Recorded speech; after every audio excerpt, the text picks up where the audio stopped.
So won't you come take off your clothes? The song don't go like that. So won't you come pick up your clothes? So won't you come pick up your clothes? I have them folded. So won't you come pick up?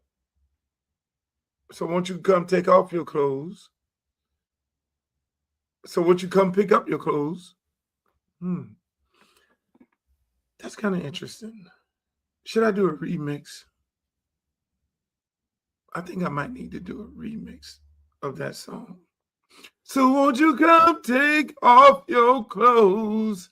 I have them folded. Meet me at the door. I can't say that. Why would I say that? Why? Why would I say that? We're live on the Luke Show, ladies and gentlemen. In case you didn't know, I've not been drinking. I don't drink anymore. Some people be thinking some people be like, yo, he drinks. I know we're early. We'll rebroadcast the show at 5 p.m. normally when we go live. But Junior has a baseball game once again. And his schedule is very important. What's up, bro? His schedule is more important than my schedule, as you can see. Shouts out to the Miami Heat. You see this? Can y'all see this? This was the first ticket. I was 88, 1988, 89, inaugural season. See that? Inaugural season. I was a season ticket holder. Original season ticket holder. There's my seat. I'm sorry, it is what it is. I was original Heat fan. Original. I'm sorry if y'all don't know. I'm still trying to get set up here. As you can see, I'm moving things around. I got all kind of stuff in the background. Here's my microphone. I did not put on my attire today because this is an early edition of the Luke Show. It's going to be a very big show. It's going to be a very big show. See, I was supposed to put this on. I was supposed to put this jacket on. This big coat. Half of this stuff I can't fit because I have lost like 30 pounds. Shouts out to me for losing 30 pounds. Shouts out to Luther for losing 30 pounds. Yes, I lost a lot of weight. Y'all clap it up for me. I lost 30 pounds. You guys need to lose some weight. When you get my age, you want to lose weight because you need to be healthy. I'm old. I got a 16-year-old. I need to be around for him when he gets married. I can't do that with weighing almost 300 pounds. So I lost a bunch of weight. Thank God. I'm starting to show off slow because I want to go slow today. And then we're going to pick up the energy as the show go on. I got quite a few guests that's going to be joining us today. But let me do it the proper way. Hey, yo, welcome to another edition of yours truly, Uncle Luke Show. Thank you for being over here on Facebook and everybody over there at Uncle Luke, my fan page on Facebook, over there, Uncle Luke TV on YouTube, on X. I see y'all over there, Uncle Luke Real One, and everybody else over there at on Twitter, not Twitter, but damn, that's X. On Instagram, Uncle Luke Real One on Instagram. But I would like to thank you guys for joining the show today. Make sure you like, share, and subscribe. Share the show. Share the show right now, because the shit that I'm getting ready to say on this show, you don't have to wait for the clips out. You don't want to be able to sit there and get the reruns. This is what we try to do with the Luke Show. We do it Monday, Wednesday, and Friday. Every now and then I have to go a little early. Right now, we're live right now. I have to tape, and we show the show throughout the day. We'll show it again at 8 o'clock tonight, again at 11:30, 2 o'clock in the morning. You know, we do rebroadcasts of the show so you all can catch it, you know, because we know people work. We know people have other things to do. And with those other things to do that, hey, you know, they might not be able to catch the show live, but then we want to be consistent as well as for the times that we do this show, people, because we want you to be able to get the best of the best of the Uncle Luke Show. Throughout the day, we send clips and cut-ups of the actual shows throughout the days on all of our social media platforms, so you all can be able to see some of the things that you miss. And if you see a clip and you want to listen to the entire thing, go to my YouTube page. That's Uncle Luke TV. YouTube, go over there and you can see all of the shows. You can see the show that we're doing right now and every other show that you probably miss, you know, because we have some great shows. And I want to thank you all once again. These numbers are incredible. The numbers are out of control. The numbers are big. I go places all over the place, and people are always talking about the Luke Show. People are talking about some of the things that we discussed on the show. You know, they find it very interesting. You know, a lot of people have, you know, they have comments about some of the topics that we have. We try to give you a different perspective. My job is to give you a different perspective of the same news that you normally see, and we do some breaking news as well.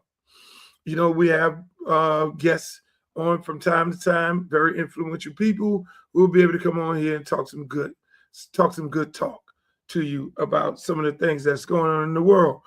We encourage people to get into the chat. It's very hard for me to see you guys in the X chat.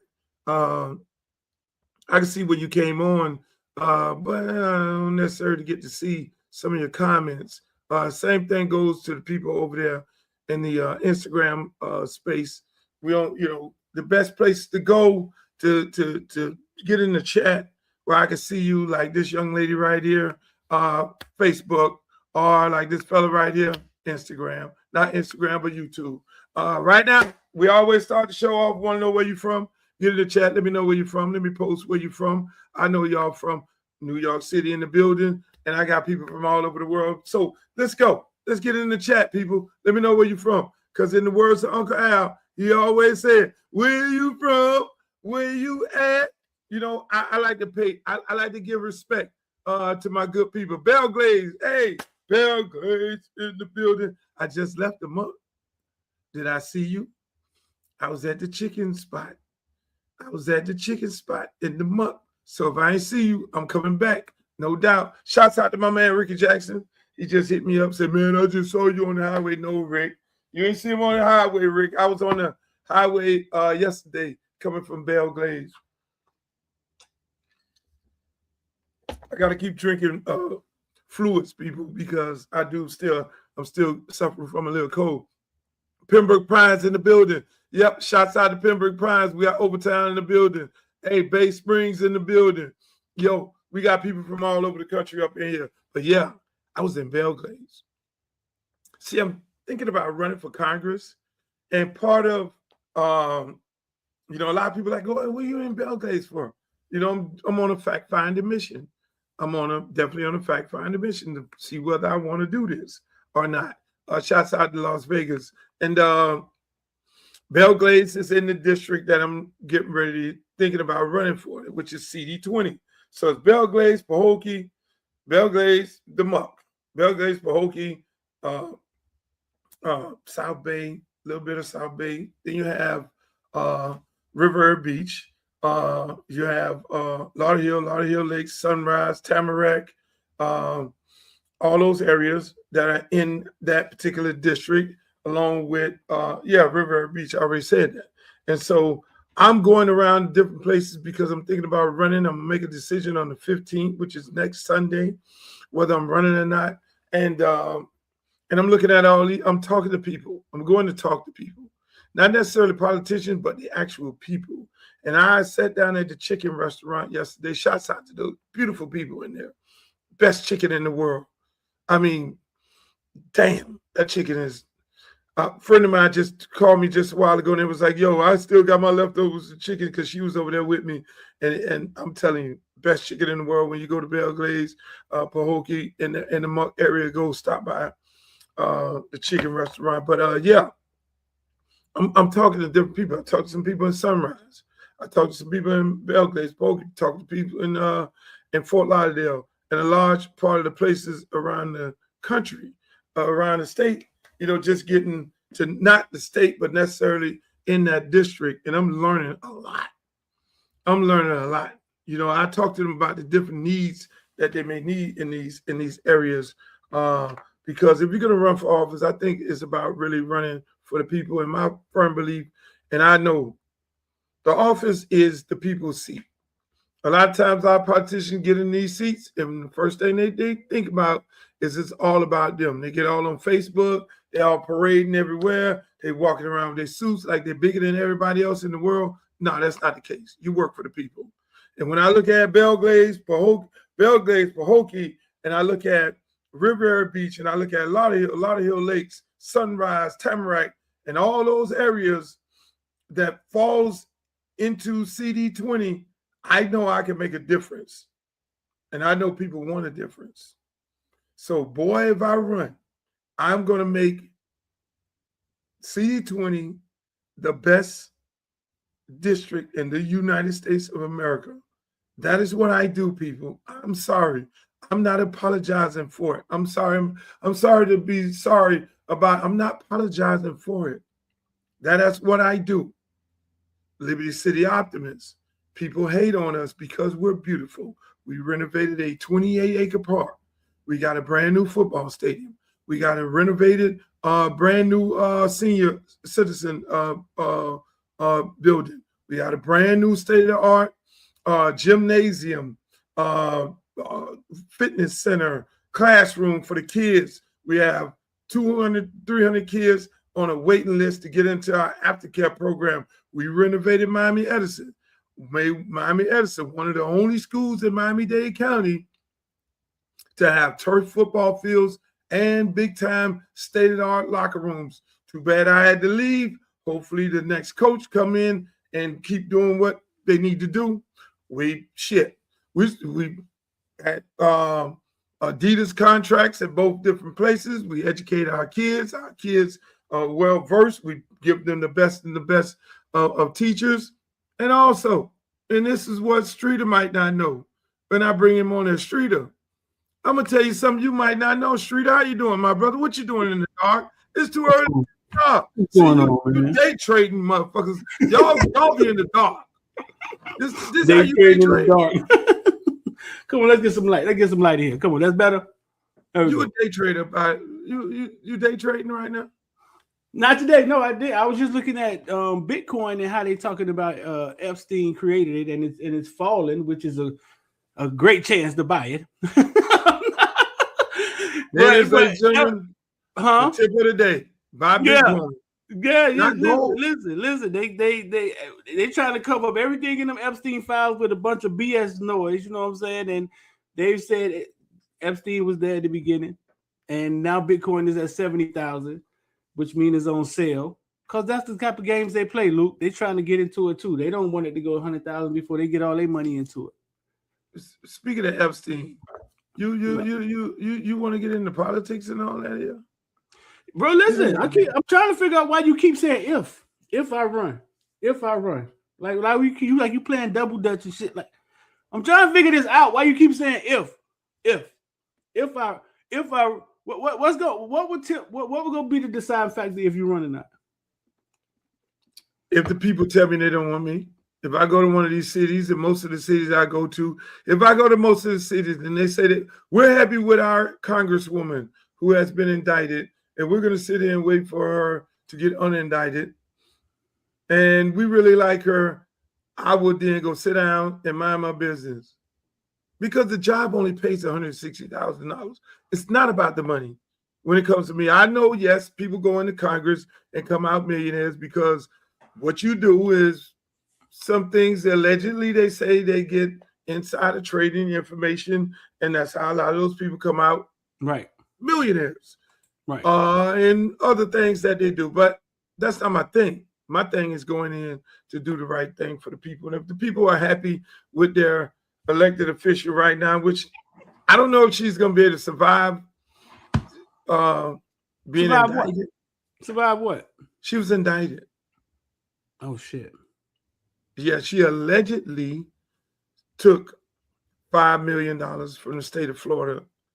She's allegedly went and put in a grant for the COVID, and it was supposed to be a $500,000 deal, what they were supposed to give her, and then the state of Florida, dumbass, added another zero on it and gave her $5 million, allegedly. Gave her $5 million, and she allegedly never told them that they gave her $5 million and she was supposed to turn it in. So my understanding, she cut a deal with the state of Florida, but the federales is totally different. So the federales end up indicting her. She got indicted, and so now she got to go through the process. And there's tons of ethic violations in which the United States Congress, because Congress has a division as well that investigates ethics violations like this, and she allegedly has a whole bunch of congressional violations, and she's embattled, and I don't think she'll be able to last. And that's who you up against?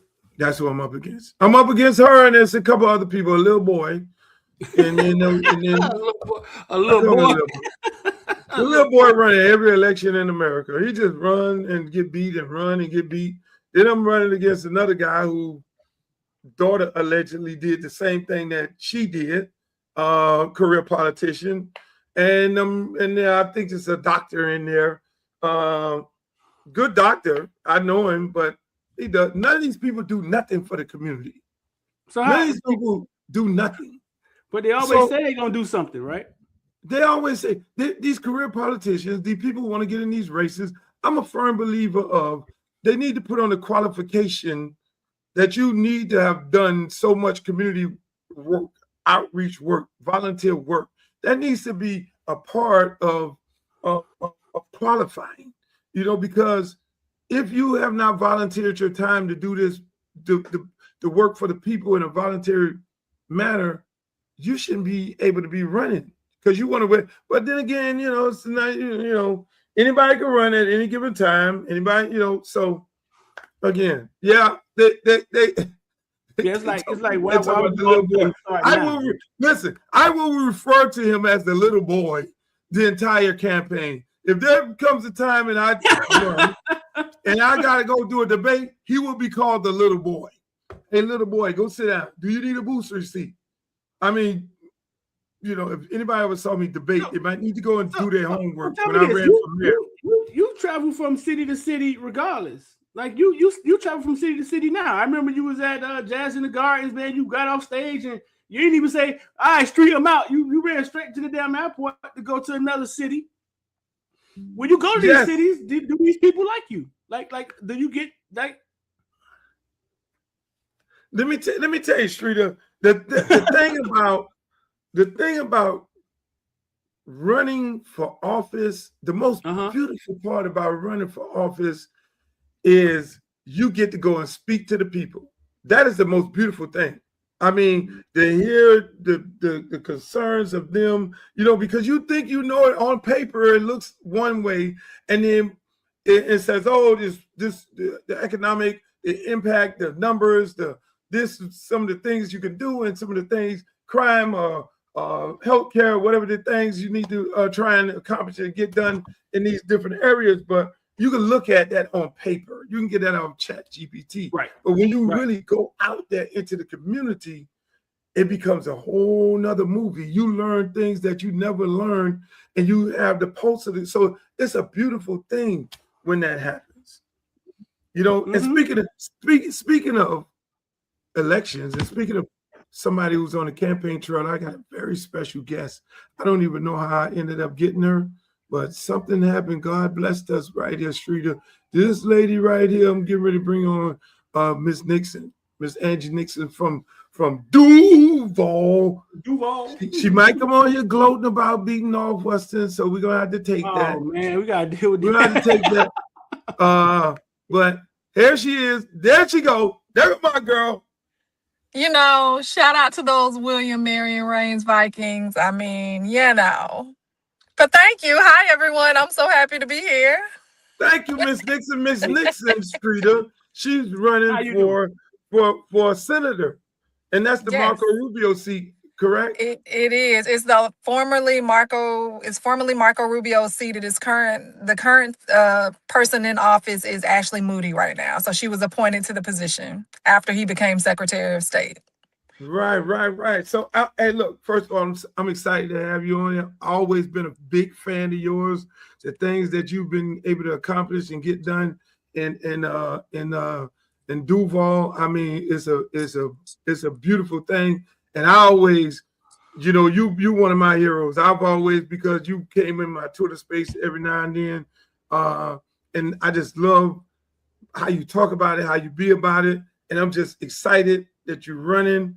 And I mean, tell us what got you, what made you want to run for senator? Yeah, for sure. So I have been serving in the state legislature for going on 6 years now. I've also been a community organizer here in Florida and across the southeast region of the country, you know, for about 15 years now. I'm also a small business owner. And so after going on an Awake the State tour this past few months, I actually had conversations with thousands of Floridians. And frankly, what I have seen and heard from them is that basically Floridians can't keep waiting for things to get better someday. Right now, we have people who are in power saying things like they want to make America great again and they want to take us back to the good old days. But the reality of it is that the good old days weren't really good enough for people that looked like us, as well as women, and, you know, many people from marginalized communities. And so I decided to enter into this race after having conversations with Floridians and people urging me to run statewide because they know that I am someone who is unapologetic in fighting for hardworking people in this state. They know that I am someone who is honest and transparent and going to be accountable to them and who isn't beholden to special interest groups or really greedy billionaires and these corrupt corporations. At the end of the day, like, I care about people. I have 5 kids. I know what it's like to walk outside your house and your car is gone because it's been repossessed because you had to decide whether or not you wanted to pay your car note or take your child to the emergency room, right? And so these are things that should not be happening to hardworking Floridians. We're getting screwed right now by the people who are in power and the people who only looking out for these rich, greedy people instead of hardworking folks. And so I decided to run because I believe that hardworking people should shape their communities and the economies that they want. And that's why I'm running. Yeah, and let me tell you, you know, I know you can get it done because you know, you've been in the state legislature. You know how the process works. You know some of the things that are needed in the community. So when you go through the state of Florida right now you just announced this weekend, correct? I announced about 2 weeks ago now. Mm-hmm. Okay, a couple of weeks. So when you're going around the state, what, you know, because it's unique for you. You know it from both. You know the difficulties of dealing with a state of Florida legislative body ran by Republicans, and you've gotten some things done through the gridlock. I have. You have gotten quite a few things done. You with that charm. That don't let that smooth and so it's really important, like, you know, I don't care how the legislation passes as long as it passes. It doesn't have to pass with my name on it. And so I have been able to get things passed, and you put bugs and you drop bugs in people's ears and things like that, and you work behind the scenes. And if you want to take the credit as a Republican, that's fine, as long as it is helping working people. And so I've been able to expand access to early childhood education for people who are working class and couldn't afford it, right? Also, I was able to help things like price gouging. I was able to stop price gouging from happening by using my platform and demanding that this big box store that was really gouging people in lower income communities and hardworking communities, like, made them lower their prices. They were literally charging people $3 and $4 and $5 more at their store than other areas. And it's like, you can't do this just because you can, right? Like, that is wrong. And so being able to work across the scene, being able to lessen the blow of really bad bills that come out of the state legislature, that's something that I've been doing for well before I even I came into office, right? Like, I have been a union organizer. I've worked with Florida Rising. I was the executive director most recently of a statewide organization called Florida for All, where we really work to build power and allow, like, just again, hardworking families to have a voice and a say in the type of policies that they want to see pushed. And what I want people to know, like, the things that are happening right now, it does not have to be that way. The fact remains that the people in power, they only listen to rich people right now. We can actually start electing people who actually listen to folks that are working hard and, like, struggling to make ends meet, even though they working hard, right?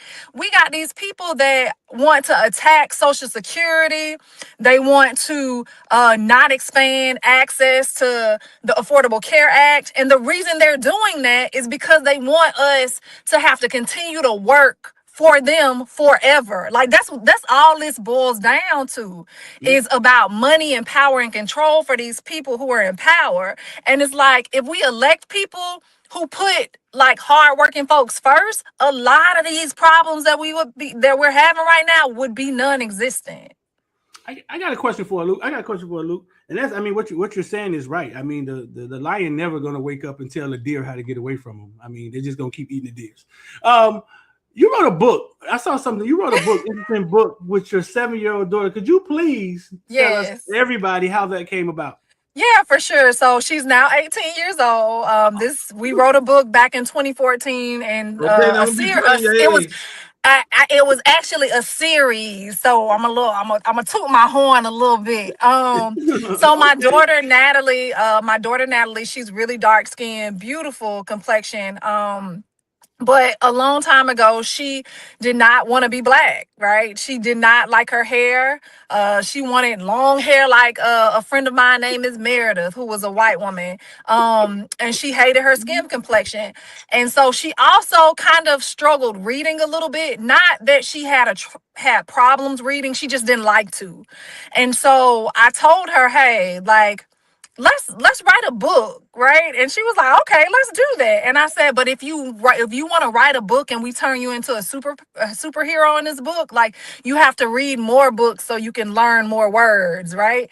And so she did it, and we wrote this book together called The Adventures of Moxie McGriff, where all of her insecurities became her superpowers. So her hair, her Afro puffs were, it turned into fire and ice. And so in the first book of the series, she used her Afro puffs to save the public libraries from being eaten by monsters trying to make the kids dumb. And so because of that book, we actually traveled across the country. We went all the way to Alaska, California, New York, and we really started promoting literacy and things like that. And now my daughter is basically set to become a real life superhero. She's actually in firefighter EMT school to become a firefighter. So I'm super excited about that. How did that book? Hold up, Luke. I got this. You think I don't know about politics? How did that book? Did it help her self-esteem? Yeah, it definitely did. Because one of the things is, when she started talking about a book, and we had the character and it looked like her, and she saw all these little kids that would come up and be like, oh my gosh, that looks like me, that's so cool. Like it That's just awesome. really built up her confidence and her self-esteem. And that's one of the reasons also, like I opened up a bookstore in Jacksonville as well. They banned books. I opened a book that um taught Black history. Like we have books on Black history, but we also, the majority of our books, I will say like 90% of our books is just about like Black people, Black protagonists and things like that. So we even have fiction, but it's when you have kids that are coming in from a predominantly Black neighborhood to see books that look like them, that are representative of them. Like we literally carry Boosie Badass's book, like Gucci Mane, Notorious B.I.G., and also like characters, cartoon characters with, the books, and they see themselves and they want to read. Like a lot of times our children don't want to read some of these books because they can't relate to it. Right, And right. so that is one of the reasons like that I really push back against this anti-woke stuff, right? They don't want our children to see themselves. They don't want our children to know their history. And we perish for a lack of knowledge. And if you don't know your history, you're doomed to repeat it. And so they want to basically keep us oppressed and keep us dumb and not knowing that we come from greatness. We've done a lot of great things as a Black community here in this country. The villains are saying how they find the book, Luke, and you got it from there. So how they find the book? People trying to find the book in the comment section. You done got it. Yeah, for sure. So they can go on. We have the book. It is on. One of the bad companies. It is on Amazon. But you if you get away go, from their if you company, they go own to, everything. Okay, you They can't own get away everything. from them. if you go to moxiemcgriff.com, Moxie McGriff, McGriff, and it's MoxiemcGriff.com. You can order the book there. Hey, so you're running for Congress. How difficult it is. I mean, when you look at the numbers, and what's the roadmap of winning? Yeah, right. Take So me through what you how many I mean, we know the state, is almost a purple state. Some people want to say it's red, and there's a possibility of making it blue. We saw what Andrew Gillum did yes, before. We saw how Kendrick Meek came real close when he ran for Senate as well. And we know, it seemed like it was yesterday when the old man had the seat, was the only Democrat. There's a possibility of a Democrat actually winning, especially right now. But when you look at some of the things that you need to get done and some of the things that our people and all Floridians need, what is the roadmap of getting this done? How do you see for yourself? sure. So I think the roadmap to actually winning in the state of Florida is building a complex coalition of people, right? Of hardworking people. And so I'm definitely targeting, many marginalized communities, many young folks as well, and really just speaking to the issues of Floridians right now, like the fact that we are hurting and we can't afford to live in this country anymore. And so you have to go out and have conversations with people, but you have to be willing to, meet people where they are. And so I think that's what makes me different in this race. I am a community organizer. I am a small business owner.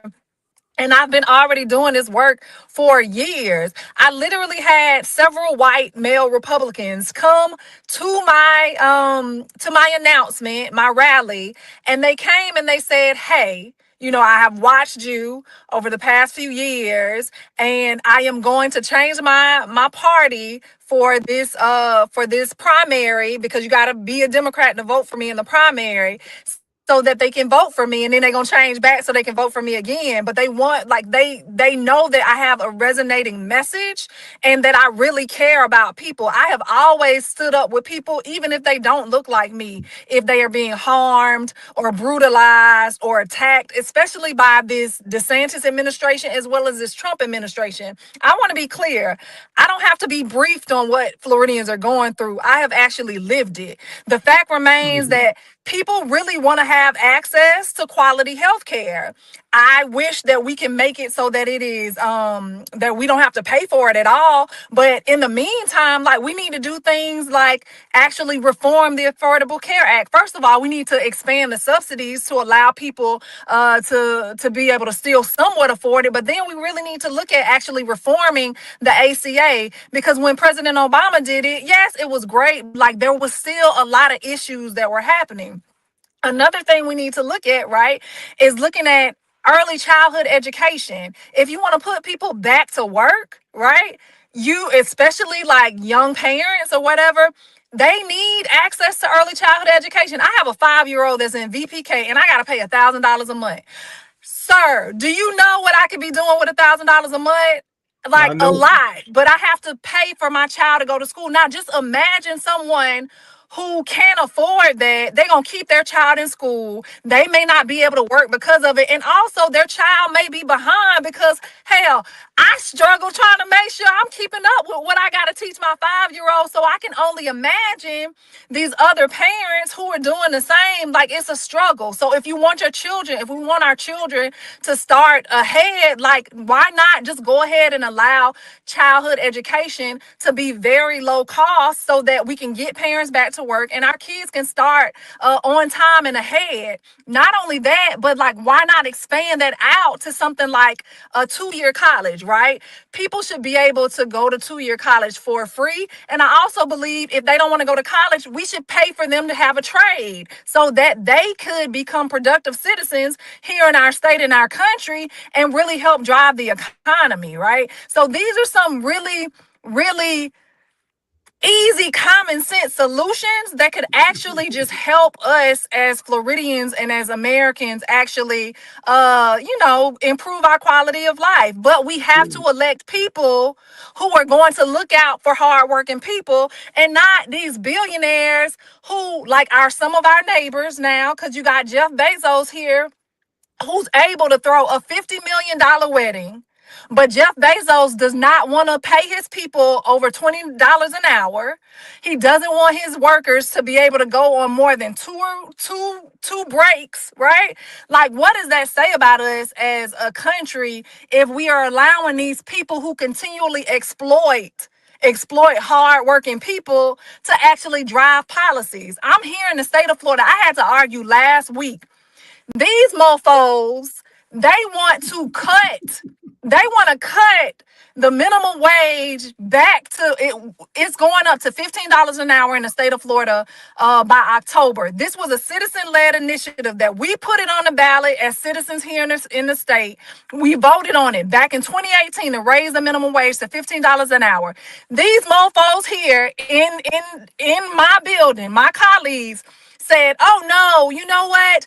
How about we create these more opportunities where these work-based jobs where people are learning and training, and we can pay them $7.25 an hour up to 9 months so they can learn a new skill. Excuse me? That sounds like exploitation to me. And like I told him last week, that is the biggest amount of gaslighting I have ever seen come up out of there. You are basically setting people up to get jobs at $7.25 up to 9 months, and then they gonna get fired. And also, we in a right to work state. We are in a right to work state. Nothing is stopping these companies from firing all these people and rehiring them at $7.25. Oh, but they say, oh, but they gotta sign off on it if they want to get hired. If you don't have any other way to go, any other jobs to apply to, and they only $7.25, of course you're gonna sign that. And so this is what these legislators are doing, and it's time we do something different, and it's time you vote for Angie Nixon for United States Senate. Vote for Angie Nixon. Hey, look here. Throughout this campaign, you got to definitely stop by and holler at us and tell us all the new things and all the beautiful things. And what's the website where people can go and look? Yes, for sure. So everyone should go to AngieNixon.com, AngieIENIXON. Follow me on social media, Angie4FL, Angie for Florida. Please, y'all, I need your donations. Like, I need your donations. Recurring dollars are great. I literally have someone paying, they're donating $1 a month because that's all they have. I know some of y'all got way more than $1 a month to donate to me. We need donations to spread the word, to get the word out there, to let people know that we deserve something different in our country. And I look forward to continually fighting for you all like I fought here in Florida to actually take that to DC. Okay. Thank you, Angie. Thank you for coming back. Thank you. I didn't know you were politically savvy. Right. Listen, man, that's what I do, man. You're showing me that you're that's what I do, man. You're a little versatile. I had a couple more questions for her, but I know you put the politics, that's your area. Yeah, I'll be running into these I'm trying to be right. I'm trying to be politically right because I'll be on a schedule and try to stay on the schedule. I know I was messing with you on the show the other day. I was like, Shrita want me to be on there all day. But unfortunately, I have a 16-year-old that likes me to Uber him around. He gets in the back of the car, so I had to bring him the food out, take him here. He got all these cars around here, but he won't get in his own car. So I guess they call that spoil. Speaking of politics, it was something that triggered me. I saw you did a post. Yeah. I don't know if you have it where you talked about the Mr. Beast. Mr. Beast. What if I don't know what it was? What if he put some money into? What if I took $100 million? I mean, talk about that. What if I took $100 million and put it in ECU, East Carolina University? Mr. Beast, if you don't know, Mr. Beast became a YouTube star, one of the biggest YouTube accounts ever created. Then it went on into game shows. Chocolate he created. He's a billionaire at this point. I mean, he's a billionaire. But he came out and said, what if I took $100 million and put it into the ECU program? Now, Luke, my question to you is this. He said this on his Instagram page, right? Would he have said this and posted this if there wasn't anything to it? No, it's already in motion. It's already in motion. If Mr. I mean, social media and these guys, a large part of it, like we're doing right now, we live, it's organic, we talking, we having good dialogue, but a large part of everything is already set up. Like this show is set up. Everything is what Ms. Nixon is talking about running our campaign is all set up. And so when you put something out there like that and you have the money to be able to get that done, he's just creating the interest, the vibe. He put it into the atmosphere to be like, yeah, Mr. Beast Mode, the fans, the alumni, the students, like, yeah, oh, hell yeah. Because, I mean, just like you say, this dude and what they do is humongous. When it comes to social presence, they are the biggest of the biggest. And to say that, there's a tweet up there, everybody.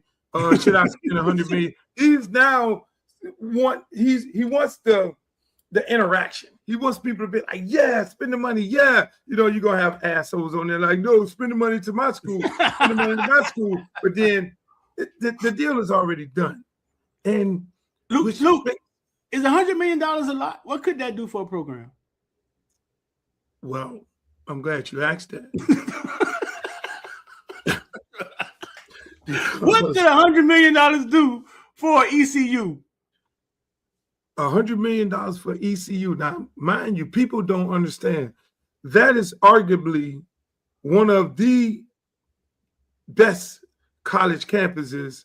When it comes to college life, the stadium is full up with 60,000 people on a regular basis. They don't care whether they're winning or losing or whatever. The party scene there, everybody that went there and partied and do shows and DJs, Shaq, you name it. I mean, it's the ultimate college town. What that would do for them, now they have all that. They have all the elements of being something great. But then when it comes to the actual talent, which they picked up some great talent, by the way, in Emory at quarterback, former University of Miami Hurricane, and my man Ray Joseph over there. And I'm pretty sure there was some more talent. But if you put $100 million into that program, let them be more active in the NIL space, man, that'd be crazy, because they have everything else. They have the college life, the atmosphere, the people, the fun. Guys going to visit. They'll want to play there. It's just now they need the money to be able to go out there and compete with everybody else. And in the conference that they're in, $100 million automatically makes them have more money than anybody in that conference. In that camp, and that goes from the South Florida to FAU, Memphis, all of them. They become number one in that conference, up there with some Power Five. But like I say, I'm glad you said that, because you got some programs right now like this one here suffering. Yeah. Minneapolis. No, I got the wrong one. University athletics related debt has reached $437 million in fiscal year of 2025. That's a $200 million increase from the previous year, and they say it's primarily due to revenue bonds for stadium renovations and a new football operations center. This is the most Florida State thing Florida State could be famous for right now. Disappointing in all aspects when it comes to athletics, academics has always been top tier. The city's pretty cool. I mean, you have no beach. You have to drive somewhere for a beach. But the debt account... $400 million. Bro, that comes out on the same day the offensive coordinator quit.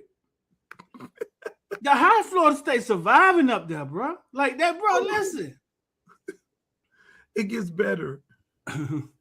It gets better. Because they ain't by themselves. You have Rucker in the same situation. Yeah. Rucker, what is Rucker? Where's the lady? There we go. Rucker. How truly awful Rutgers Athletics financial situation is. They are in a $78 million deficit. So Rutgers joined the Big Ten in the 2014-2015 academic year, and since then has amassed a $500 million deficit. They've increased expenses by 175%. How did they get to this point where over the last 10 plus years they have spent $500 million more than they had? Well, there is an awesome article that came out in 2022 by NorthJersey.com, one of my other favorite New Jersey news sources, about what Rutgers was spending their money on, and it is awesome. Rutgers spent their money like the plot of a Disney Channel original movie where a kid just comes into $1 billion. They spent $30,000 plus on a beach party, $20,000 plus on one singular bowling trip. They had a huge budget for Girl Scout cookies and fried chicken. $30,000 on Lululemon purchases. Rutgers spent $400,000 on DoorDash for their football team alone in just one calendar year. They must have DoorDashed at least 15 times. That was all from an article in 2022, so hopefully they have fixed some of their insane sort of spending methods. DoorDash. Luke, can you explain how these teams operate in this deficit? They're not expecting to make this money back. All right, what's going on financially? I'm kind of confused because I know football is expensive. I've seen the documentaries before, but are they expecting to eventually get on top and get hot like Miami got hot? But then Miami only got 20 million. This motherfucker, you talking about 400 million deficit. See, I was ready for you today. What is going on here? Look, you talking about 400 million, another 500 million, and we're talking about teams that are in the Big Ten, in the ACC, major institutions, major universities, big time colleges, playing big time ball on a big time Saturday in the Big Ten or the ACC. So, Right. bro, they're just mismanaging.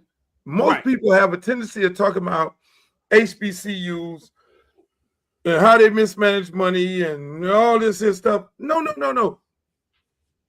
Florida State, Rutgers, it's easy. You overspend, you get these bonds. The bond, when you get a bond, the bond is, you assume that you're going to pay it off. These two are state schools. Both of them are state schools. So people assume that the bonds are protected by the state because in all actuality, the state runs the school. And they then start these renovations and do these jobs based on using the bonds, but then still got to pay the bond off. So it's almost down the line of, hey, look here, I owe you, you'll never go broke. That's where they're at. And so they're still spending at this alarming rate, but then they can never be competitive. And just like you say, article comes out, offensive coordinator quit, and basically, no, they're strapped for cash. They're strapped for cash. In the state of Florida, where the governor just said he's trying to get rid of property taxes, where part of your property taxes go toward your education, police, fire, and your state colleges. So if that passed, which I doubt that'll happen, they'll really be strapped for cash. You think 400,000 on DoorDash is you think that's normal? Streeter. Let me tell you something. I had to get myself controlled on the DoorDash too. I looked at my credit card and was like, this shit say $2,000 a month DoorDash, and I'm a chef. I was like, hold the fuck on here. I told my son, I said, hey, homeboy, this DoorDash shit gotta stop. we gotta fucking put DoorDash on the motherfucking timeout. I had to put these people just spent $400,000 on DoorDash. Hold on. I'm trying to make this make sense. You got chefs and shit in these colleges. You go to all these colleges, they got chefs, they got smorgasbord. Caterers that basically Miami got caterers that basically they're there. They're just there. Exactly. So what the fuck are you spending money on DoorDash? When they do the investigation a little deeper, I guarantee you the DoorDash driver probably was the girlfriend of a coach on the staff, and they kept calling this motherfucking freak up, and she was getting the money that way. There's always some schemes in this shit, Streeter. But that's a lot of money, and a lot of these universities are upside down. So I ask you that you ask the question, will $100 million do real well at a program like an ECU? Shit. They'll fucking give you them Rutgers and Florida State. They'll give Mr. Beast Mode the whole goddamn lay of the land for $100 million. Them motherfuckers can put Beast Mode on the stadium. They can go and put it in the middle. They can get rid of the horse and have Beast Mode flying out there on the goddamn horse and throw the Seminole Indian in the garbage. These people are desperate for money. I know, and Mr. Beast gonna create the content too. See, that's the other side of it. Like, it won't be just the money. He's going to create the content, the marketing to go along with it. To go along with you actually watching ECU turn into something. It will be very valuable for ECU. Just valuable for college football. So I know, I think that's very interesting, especially for our boy Ray, man. I hope this happens for Lil Ray. Hey, look, let me tell you, I told my son, I want to see Emory win too, bro. I told my son, I say, hey, Streeter just posted something about Mr. Beast Mode going over there with Ray them and being the big sponsors over there. Would you come go to the game? He said, hell yeah. Well, yeah, you got fucking shit. Well, I can't say that. But, hey, he was like, oh, yeah. Just like you say, the following that these guys have, they tell you. I mean, I've literally went to places that I'm like, how did you know about this place? How did you know about this donut place? And it's all pushed through Beast Mode. You know, him and his whole little crew, they push people to these different directions. You think it's a movie going on at ECU right now. It'll almost be equivalent to when Phil Knight took over Oregon and made it fly. And kids from South Florida, everybody wanted to go to Oregon because they had to fly uniforms. I mean, the city of Oregon is like, I can't talk too bad about it because some of my people I do business with. You ever did a show there? No, not at all. It's not like one of the best places. Like the man said, there ain't no beaches and all that shit over there. It's in the bushes. But my God. No, listen, Luke, I used to interview kids, and they would say their top 3 schools is Oregon, Ohio State, and I would be like, do you know what Oregon at? And none of them knew what Oregon was. Not even a clue. If I gave them a map, they wouldn't even be able to point in the direction that Oregon was if they had never taken a visit there. Because it would fly. They like the uniforms. They like to get up. They like all the what they call the kids call it, the drip and all those different things when it comes to Oregon. It was cool. They made it cool. Yeah. They made it cool and shit. I can see Beast Mode going out there. Hey, hold on. Can you imagine Beast Mode recruiting against Mario? Mario them gotta go. They'll go find somebody. But I don't know, y'all. Young Dennis, listen. Young Dennis be doing this goddamn school. What would Beast Mode pull up to the school in? A helicopter. I mean, dudes running around with a helicopter. These people are literally giving people hundreds of thousands of dollars and shit. So Beast Mode been giving away hundreds of thousands of dollars for the last 6-7 years. So he would probably put up in a spaceship or something. I'm not lying. He might have like a stealth bomber or F-15 or something he got wrapped in Beast Mode. Like he be on some others. Think about it, Streeter. You got Mark Cuban trying to give $39 million to Mendoza to stay in school. So all these people, all these billionaires getting involved in college football. Where you see this shit going at right now? I think it had been a thing that private investing was going to start getting involved with college football. How they getting their money back, we could do some research on that and figure that out. But that had already been a thing. So I think we're watching it happen. That private investors and private money getting involved in college football to actually receive a return.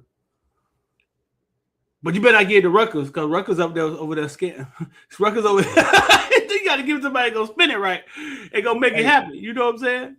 These man, listen. I really think they didn't think this thing through. So NIL, I know they got backed into it because they got sued, but it ain't really. And I don't want people to think it's NIL that's drowning these universities because that money comes from collectives.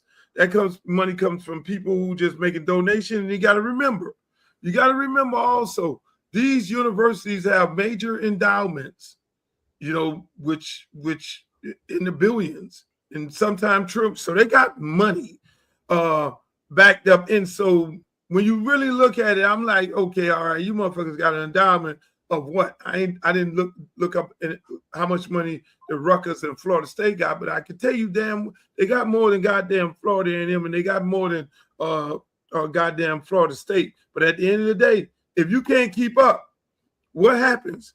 These people trying to go to a 2-conference situation, and you got teams like Florida State and teams in the Big Ten like Rutgers, and I'm pretty sure some other ones that's running broke and running in this kind of big ass deficit. Do you kick them out of the conferences, or what the fuck happens to them because they can't keep up? Right. This 2-conference thing. You don't think this year threw a little monkey wrench into this 2-conference thing and the power of the SEC and them marketing their conferences like they run college football? Well, let's face it. SEC ain't won a championship in 3 years. It's all Big Ten. ACC ain't nowhere to be found, lately since Clemson, and we got into the ship and the man fucking blocked the guy on the block punt. It's a different story.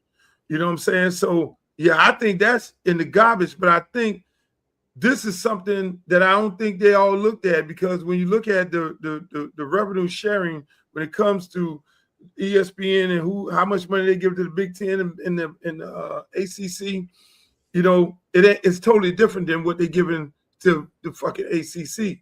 Right. And for what Miami is doing as a independent small college, technically compared to everybody else, what they're doing in this football space is humongous. But the mere fact that, again, you got universities, major institutions that are upside down, and how they last in the future to stay in the Big Ten and to stay in the ACC, because they're going to have to dummy that shit down. They're not going to be able to pay another coach this type of money when you're that far upside down. They're not going to be able to put money into these facilities. These facilities get old real fast. 5 years, your shit old. You're not competing facility-wise. You're not competing NIL.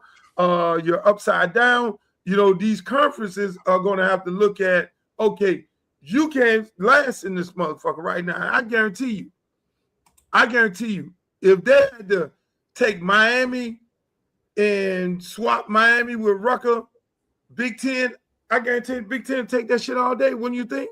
I think so. Because again, it's about, you can't be in a big conference if you ain't got no money. Florida State, you want to do all that wild shit, sue people and all that, trying to get into the Big Ten, SEC. You ain't got no money. Now you're crying. Your money ran out. So it's amazing. It's an amazing thing to see. And again, that's gonna be a problem. But speaking of a problem, look at this here. I'm pretty sure you know about this. Talk to me. Companies own or control a health insurance division? Raise your hand.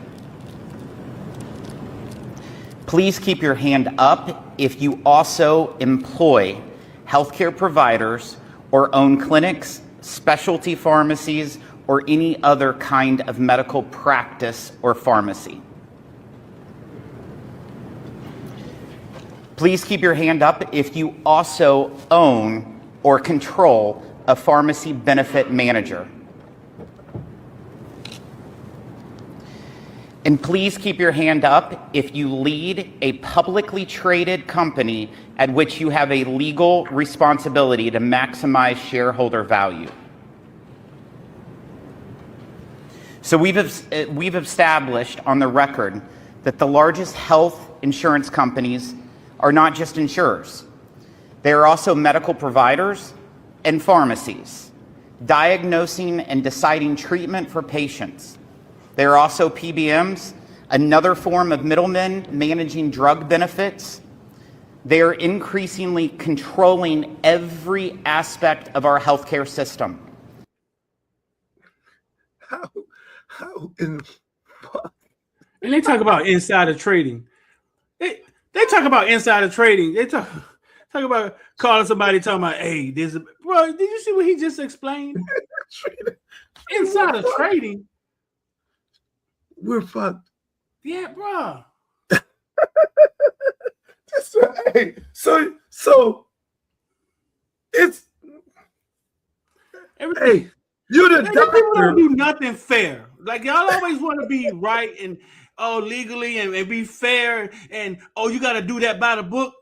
They figure out leverage in everything and they just push it that way. Hey, I know that will get you roused up. Man, don't do this today, man. What? These motherfuckers is the doctors. They the pharmacists. They the insurers. It's like they fucking. I mean, they pay. I pay the doctor. The doctor prescribes some medicine for me. They own the hospitals. They own all aspects of it. We're. He didn't even have to ask the last question about the trading and about them being invested. He didn't even have to ask that, bro. Listen, they at every end of the spectrum.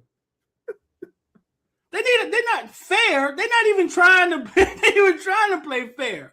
They're just trying to set up building blocks and put things in place to where they get control. The whole movie, every aspect of your healthcare is controlled by these people. Your insurance, your doctor, and then you can go to the goddamn to the doctor, to the urgent care, and they'll ask you, the first thing they ask you, what kind of insurance you got? And then they'll tell you, no, that insurance don't work here. Now you know why your insurance don't work. Because you need to be a part of a network. Now you understand what the fucking network is. The network is you need to have the insurance that's going to pay. Your insurance got to be a part of the network that controls the entire healthcare system. So mother go to tell you, oh, you fucked up, like, oh, it's I had to show you that. I got my villain Chris down here, man. Say it sounds like a monopoly to me, but what Thank they might you. be like. No, you know, it's a fucking monopoly. It is a monopoly. This shit. I say, hold on. I say, yeah, Streeter coming on. I got to show Streeter this shit. It's all legal, Luke. It's all legal. It's all legal. It's totally fucking legal. So what is a scam? so what is a scam? We think. Listen, man. That's why they say it's the difference between hood rich, and they rich. When you control the entire fucking healthcare system, and then you go to think about everybody go, okay, well, why did the head guy get unalived? You know what I'm saying? Yeah.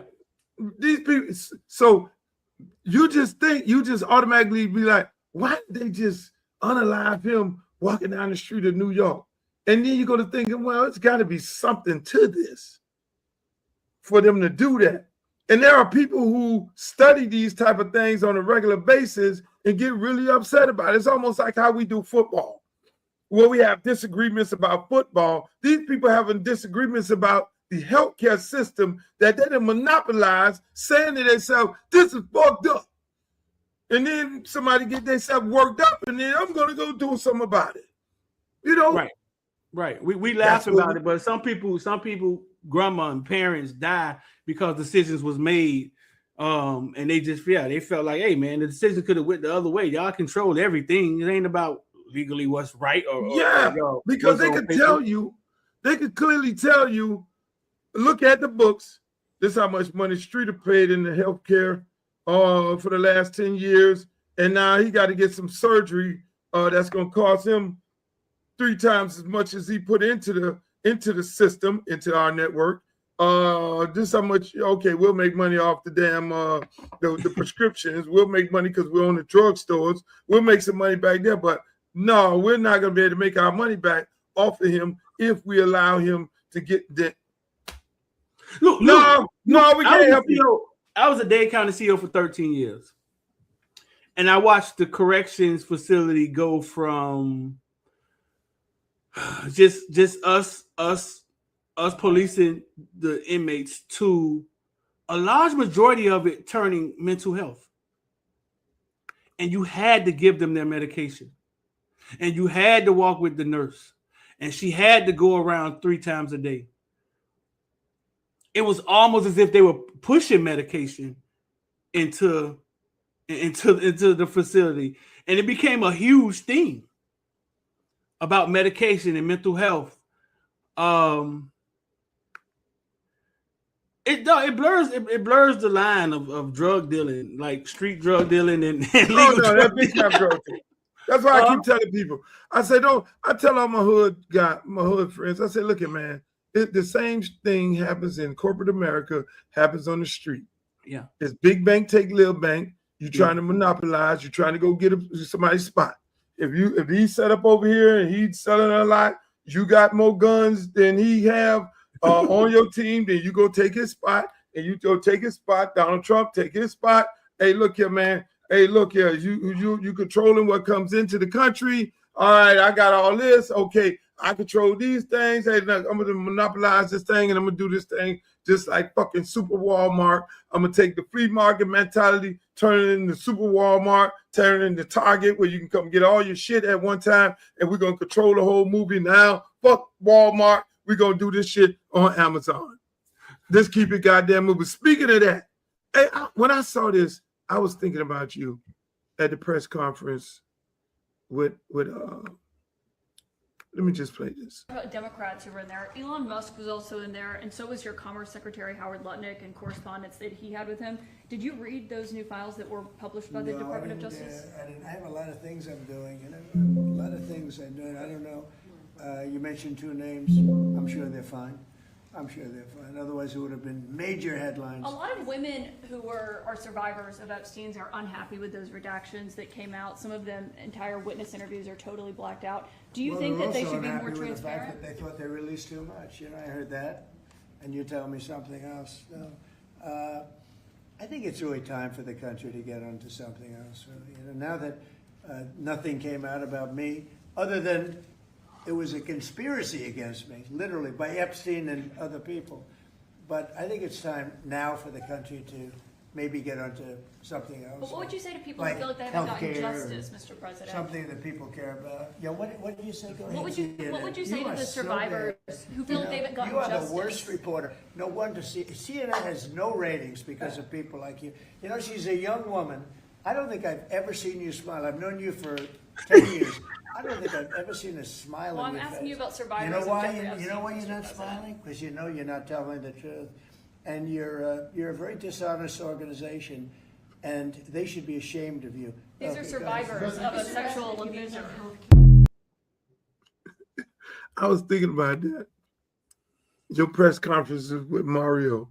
What? How did you blend the two?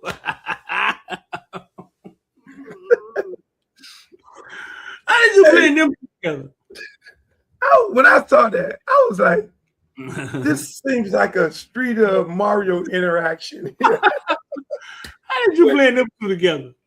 When you're a reporter, I mean, when you go into these press conferences like this and you ask the tough questions, I mean that he roughs up these women. He don't play. He called one girl Piggy. Trump, wow. But I just thought, I just wanted you to feel like you wasn't alone.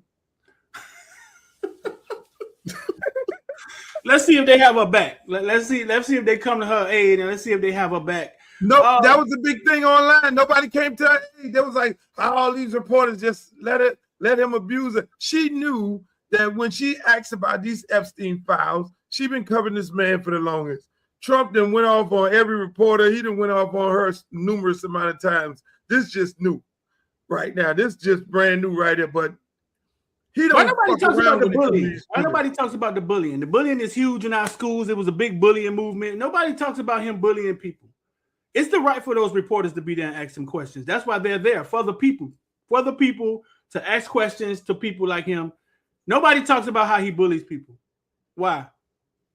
That's a good question, because he's the president of the United States. He sets the standards, and if the standards is bullying is approved in an executive order, I mean, shit. Then what his name? Bill Clinton set the standards against him head in your office, but then people start getting sued. Him and Monica Lewinsky allegedly gave him, but he bullies. He called one lady Miss Piggy on the airport. I mean, this motherfucker. Entertaining now. He funny now. He funny as fuck. Now, one thing about it, Trump done, everybody gonna miss him. They're gonna have to create another TV show with this dude here, because this dude is full-fledged entertainment. Every night they talk about this crazy motherfucker. I mean, off the chain. But then again, and then he got his homegirl right here. His new Amorosa, his new Kim Kardashian, his new what the other girl who was doing Turning Point, the black girl. Amorosa, and they kicked out. You're talking about that smart girl. The short hair. What the fuck is her name? One of the villains will say it. She was the recent one, the most recent one. Did the interview with Nick Cannon. They got rid of all of them. All of them left or went rogue. But now, Candace Owens. Candace Owens. Correct. Now they got a brand new one. Cow brand. Told you one of the villains was gonna come through. What y'all think? What you think about Trump's new house nigga? Over his church stunt in Minneapolis, he's since called you racist, unhinged, homophobic, and out of your depth. Anything you'd like to say to Don Lemon? Sucker, stop.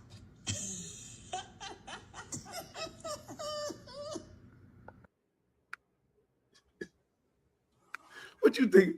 What y'all think about Donald Trump's new house nigga? I didn't. Was Nicki Minaj? She's Trinidadian, huh? I didn't know she was born here. No. So here's the deal. Nicki Minaj, and here's what, let me set it up. Thank you, guys. This streeter right here, Footballville. Y'all go follow him on all his platforms. We're having this good conversation here. Nicki Minaj, how it started, Nicki Minaj went crazy. She's now going back at Jay-Z, talking about he's allegedly having all this wild shit. You can go find it. I'm not mentioning that. And then she got into it with Don Lemon. Don Lemon then got on her. Then Joy Reid got on her. Don Lemon said she need to be deported.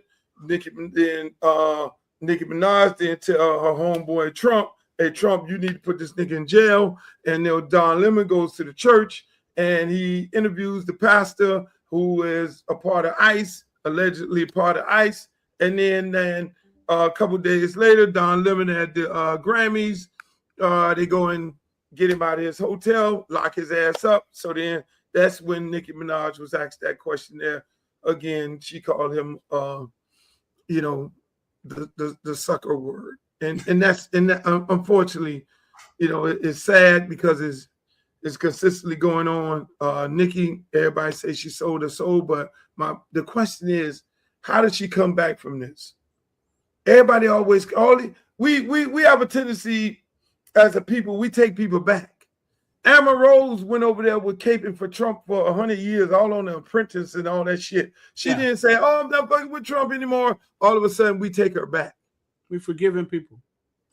Is that what we are? They got mad at Nelly for doing a concert. And now Nicki Minaj and her whole Nicki Minaj following, like, y'all out there. I mean, y'all out there. And I don't know how she recover from this. But what do you think is frustration of not reaching the pinnacles of you think you could reach? So you start embracing. Nicki got a little salty, went off on everybody, all the new girls with their new albums. She went off on them. She came off like a real hater. Let me just keep it a buck. She came off like a hater. The girls coming out with their records. Like these old basketball players and football players and old rappers who ain't doing it right now, but they want to hate on the other rappers. Oh, we did it like this. No, shut the fuck up and let these young people do their shit. So all the little young girls put their shit out. They hot. They the shit. They where she was before she started hating on them. And then now you got the situation where, she trying to find a way. Then, people start pushing back on her. Nicki, you a hater.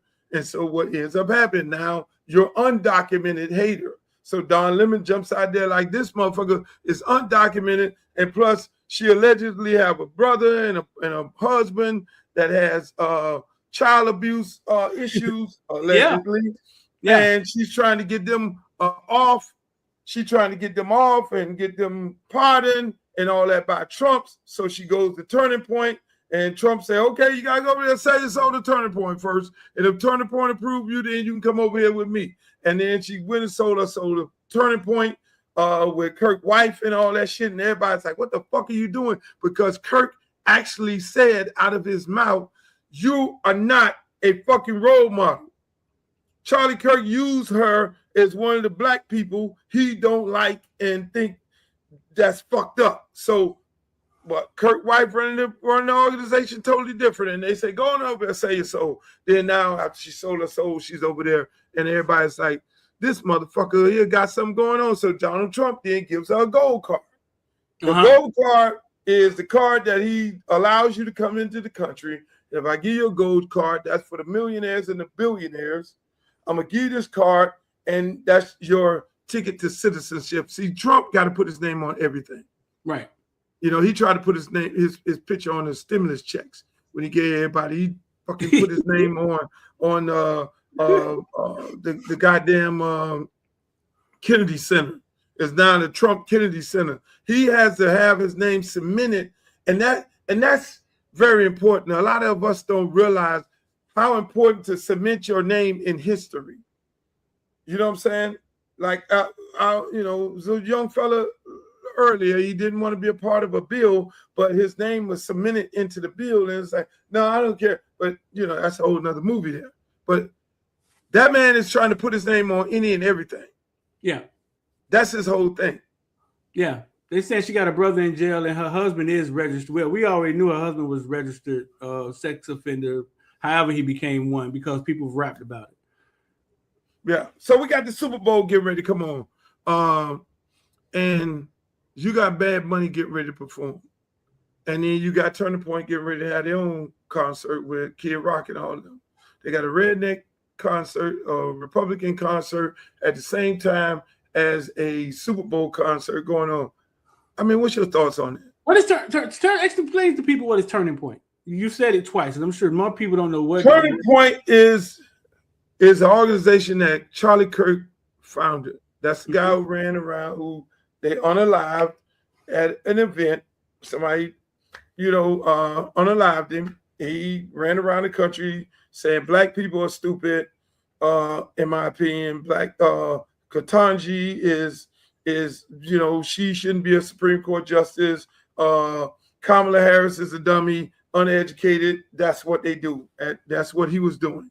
Black pilot, he's the famous word. If I see a black pilot on the plane, I feel some kind of way. I don't feel safe because I think he was hired because of DEI and all those things like that. He's unqualified to be the pilot. So this guy spilled all this kind of shit. Hey, I fight for his right to say those things. That's his right. You know what I'm saying? But the bad things he said about black people and Nicki Minaj, it makes no sense for her to then sign up. It's like the new version, in my opinion, of the Ku Klux Klan. The younger, newer version of it all. Because they spill the same hate toward African Americans, and we're the enemy, and everybody else is the enemy. So for her to go cape for them people right now, a lot of people have a problem with that. But then again, you had Kanye West over there, like you say, Kim Kardashian over there, you had Amber Rose over there, Lil Wayne. I think y'all went for their own personal reason. Kodak Black, he went over there and got his pardon. And so these people go over there, and to be honest with you, black people don't give a fuck. Black people ain't nobody canceling nobody. I don't see none of the people went over there and got canceled. Trump talked more shit and sent more Mexicans back than any other president in America. And Kanye West sitting up in there talking about, I love you, Trump, got the red hat on and all that shit. He goes to Mexico over the weekend and sell out 2 concerts. Make that make sense? No, we only cancel each other when in our own little community. In the hood. Yeah. Fuck that shit. I don't like that nigga Luke. Right. Man, fuck that nigga Luke. Man, fuck Streeter, man. Man, I'm right. All this here. Yeah, we cancel each other locally in the hood, unfortunately. Streeter, who you got in the Super Bowl? I don't think a young Drake May, which I love Drake May. I always thought he was good, even when he used to be giving out my Miami Hurricanes hell out there. I don't think they let him win in the first time. No. It's too fast. He got there too fast. Hey, what I was thinking about Drake, man? You know what I was thinking about? Dan Marino. Remember how Dan Marino got there that fast? Yeah. And never got back? Got back, yeah. I was thinking about that with Drake, man. I'm like, God damn. He got that fast because he did not look good in that cold weather. He did not look good. That boy there was struggling. He was struggling until he ran that ball at the end. It was bad. I don't see how he get back. It was cold out there. Look, it was cold out there though. Yeah, I was stuck in DC at the time with 14 degrees. Look, it was really cold. Yeah. I was really cold. I know that ball was like a fucking rock. That ball had to be like a rock trying to throw it. Hey, but no, that's very, very interesting. I mean, let me ask you something. How have University of Miami down in the portal. I know you cover them and you're there all the time. People, we're talking to Streeters Football Field. You can go find him on all of his social media platforms. He covers all youth, high school, college, pros. We got us at Carlton Davis getting ready to go to the Super Bowl. Maybe some more people. Arroyo. Carlton Davis, man. Tell Carlton Davis people, man, I need to talk to him, man. C Murder in the Super Bowl, baby. That's my guy. That is my guy. Fucking right, God damn it. I coached him at Miami Northern, Streeters, alma mater. Y'all, hey, look, man, y'all give it up for C Murder. Give it up for C Murder. Give it up for him. Give it up for C Murder. Yeah, man, I gotta talk. I gotta. One of the villains is, I think, Carlton Davis' cousin. Man, it said the family was a little salty because I didn't cover him as a kid. Man, we need to. I need to speak to them. Man. I need to talk to the people. Well, yeah, because you wasn't over there at your own school with. I was over there coaching this motherfucker. Hey, I remember one time I get a little story. C Murder was on the back of the bus. Man, I cut C Murder out so goddamn bad. I said, you the fucking leader of the goddamn team. Motherfucker, you need to motherfucker speak up around this shit. We played somebody. I don't know who the fuck it was. And that boy, I was livid on the back of that bus. After that, man, C Murder started knocking all the motherfucking players out on the team. Then I had to go to C Murder. Hey, look here. Hey, I'm gonna give you another name. That I don't know. I think the C Murder came from that. That motherfucker started killing everybody on the team. I mean, he was the fastest, the tallest, and all that. He begged me not to play cornerback. Coach, I don't play cornerback. I play safety. I said, no, Carlton. Your brother is tougher than you. He's going to be my safety. That's Urshad. He's going to be the safety. You're going to take your ass at corner. You're going to make a lot of money at corner. Urshad was his brother? Yeah, that's Urshad. I didn't know that. Yes, Urshad was my. See, I had another version of Urshad at Miami Northwestern, Lil Spence. Mm-hmm. And so I had Lil Spence, and then I had Carlton brother. Two heat-seeking missiles coming with bad fucking intention, little motherfuckers. They didn't give a shit. They made up for their size. I said, Carlton, your brother is better safety than you. You're going to have to go over there at cornerback. Your arms are long and you're fast, and you'll be able to make a lot of money in the NFL. I saw him at the gas station. Coach, you did tell me this shit. And then take your motherfucking ass to Auburn with T-Rod. T-Rod gonna put you on the field right now, and then the rest is history. That's how it works. Still in the league, and he got a mirror at the stadium. And don't his face on the side of Trash Power with face on the side of Trash Power. Right. Can you believe that? Streeter, you done seen so many goddamn great players. You done seen so many. What is that? That's his people right there say, Luke. Yeah, Luke. That's a fact. Yeah. So listen, you asked me about Miami. You asked me about Miami and the portal. Yeah, man. Tell us about Miami and the portal. I mean, they got all the information. They killed it again, man. It started off with Darian Mensah, who may be arguably the best quarterback in college football. And you know how these things work. Like when you're at Duke, Darian Mensah, 3,900 yards, 36 touchdowns. Nobody knows about it. When you at Washington State, you're going crazy. You name Cam Ward. Nobody knows about it. You come into a market like the University of Miami, where we got the market, the media, the social media, and now the world gets introduced to Darian Mensah. He will leave here on a different platform. So it starts with that. You just plucked the best quarterback out. I believe the best quarterback that was in the portal. Miami for the third year just plucked the best quarterback out of the portal again. And Luke, you know what it means to have a signal caller. We got you one. They would reload. I mean, that's big. How does that work with him bringing his Louis, his receiver that went over 2,000 yards? I mean, Cooper Barkley. Last year we only had one receiver that went over 1,000 yards, and the other receivers virtually touched the ball. We had another one 700, another one 300-400. Is that going? Are we going to have a controversy with the distribution of the football? I think Cam Ward distributed the ball around, and everybody had decent seasons that year, right? So I think we'll pass the ball more. I think Mensah leaving Duke. Mensah had a 1,200 yard in Cooper Barcade. Then he had another 5'8" receiver who had 800 yards. He had like 3 other guys that had like 400 yards. So he was distributing the ball across, not evenly, but they all got to eat. Now you hand him a Josh Moore, a Malachi Tony, right? You hand him some guys, and I think what you're going to see is just a high-powered ass offense, Luke. That's what I think you're going to see. I think Carson Beck was kind of a different quarterback, a different guy, a game manager. He got us to where we was trying to go, but I think you'll just see a different a different offense, more high power. We averaged 40-some points with Cam Ward, bro. I think this year we was somewhere, I don't know, 20, 30. Well, you know what I'm saying? So that's what I think. I don't think it'll be a problem at all. I think Malachi needed some help. I'm sick of linebackers and everybody sitting on Malachi and hitting my dog. Get them off him. Get the pressure off him. You know what I'm saying? Hey, look. Y'all got to do something. I think my you know, again, I really believe we had talent. I don't think we utilized talent the proper way.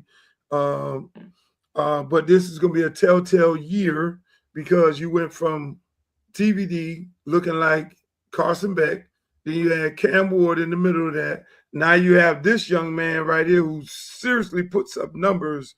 I mean, wherever he's been, whether it was at Tulane or Duke, this is going to be a real telltale year. And then you got us playing what? How many more games we played? 6 more games? What it was? 6 more games in the Natty. So everybody has a book on this offense. You know, how to slow it down, how to stop it. There's no remedy to stopping Fletcher and the other running back. I mean, that's who we are. But then when you look at the offensive line, have we rebuilt back there because we lost some guys? Yeah, I mean, they went in the portal and they got Jamal Mayweather from Georgia, 6'7", 305-pound offensive tackle. But the offensive line is something I don't worry about. That is where all the money and no, I don't, because that's where all the investments, all the effort, that is the core of Miami team. And I don't. But we have experience at O-line. Said, do we have experience? No, we always had experience. We always had them guys that Mario them coached up, that they groomed. And this group is not something that he had his hands on for a couple of years. Well, we still got Pancake. We still got a few guys. We still got a few guys there. I think Bell should have stayed his ass in school, but they claim he was out of eligibility. Which, who's out of eligibility these days? I don't even know. Like that. No, you got to do a suit, and you get another year. Right. NCAA has lost every lawsuit. I know. Right. So I don't worry. I don't worry about the O-line. I don't. That is where the money goes. That's what they invest in. They're not going to like Bird said, we got Samson, McCoy, Rodriguez. Like that's not what they're not gonna let the offensive line fail. To them, the team is built there in the trenches. Right. Because let me tell you, I love what Jason Taylor and those guys doing that D-line, because I mean, when you talk about development, and I'm big on development, I'm big on recruiting, developing, retaining, getting drafted. That's my definition of whether or not you're a great coach or not, whether people want to get offended or get upset about it. And what Jason Taylor, them doing at that D-line, I mean, you saw fucking Lightfoot came in and get a sack. You see what he did with Baines. He had his hand on Baines from day one. And Messidor, I mean, I heard a story where he told Messidor, lose 20 pounds, get back on the edge, get your shit going. What he did with 99, Blunt. And see, I don't know. Let me tell you, I'm a guy that don't know names. My philosophy is make a name for yourself. I'll then find out what your name is, and I'll call you by your name. Other than that, I'm gonna call you a fucking number. You know what I'm saying? Because you ain't got no name. And to be able to, let me ask you, you think we're gonna be able to keep Jason Taylor another year after the shit that he's doing? I remember I once asked him, did he eventually want to be a head coach? And he just looked at me and said, man, everything I do, I want to go to the top. I want to be the best at it. I don't know how long you get to keep him, but every offseason we hear he's interviewing for NFL jobs. I've watched Jason Taylor coach since he coached the Davie Broncos. I used to see Jason Taylor on Wednesday night. That's what people don't realize. I tell people he went the same route as Prime. That man coached Little League. Yeah. That man coached Little League to high school to college. Bro. He just put his jacket on and ran out there talking Wednesday nights, Jason Taylor used to be at PPO Park and knock down, drag out, goddamn PPO Park. That's why 3,000 people out there, and he was coaching Little League. So I think there's some gratification in him coaching kids. The NFL doesn't always provide that. I think the gratification. I think, and this I can ask him this year when we get to talk to him. But I think there's gratification in him getting to teach. So I got a name for you, Luke. Since you say names, this Miami also got out the portal. Damon Wilson, edge rusher, 6'5", 250 pounds, coming over here with 9 sacks. He was a four-star from Missouri. Yes. So hold on. I really envision Blunt at one end, Lightfoot at the other end. So you telling me Blunt going? No, make way for Damon Wilson. We're gonna keep Blunt inside. Make way.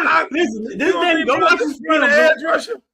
Lightfoot and this kid Damon Wilson is fast. Lightfoot is. That's Lightfoot what they tell like 4.6, 4.5 or something crazy. Hey, look here. Hey. The fuckers over there in goddamn Missouri robbed us and we robbed their ass. You goddamn right. You got your best player. You think you slick. Right. Shouts out to one of the coaches over there. What his name is? I got a brain freeze. Over at Missouri. He used to be at Miami. Coached at Central. Close at Florida State also. Yeah.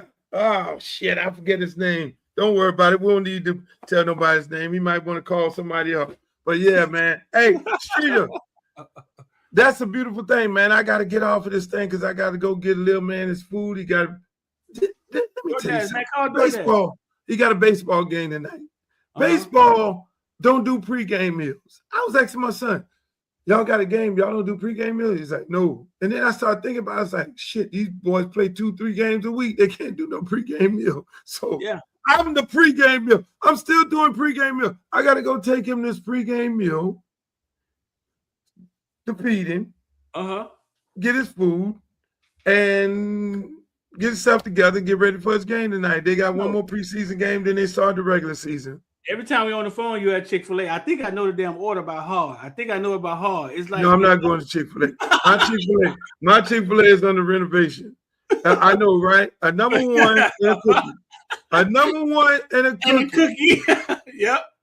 Hey, a number one Sun Joy and a cookie, and you better have my cookie. My cookie better be soft, because Chick-fil-A will fuck you on the cookies. They will give you an old ass, hard ass cookie and be feeling like this here. Oh, hard ass cookie from look.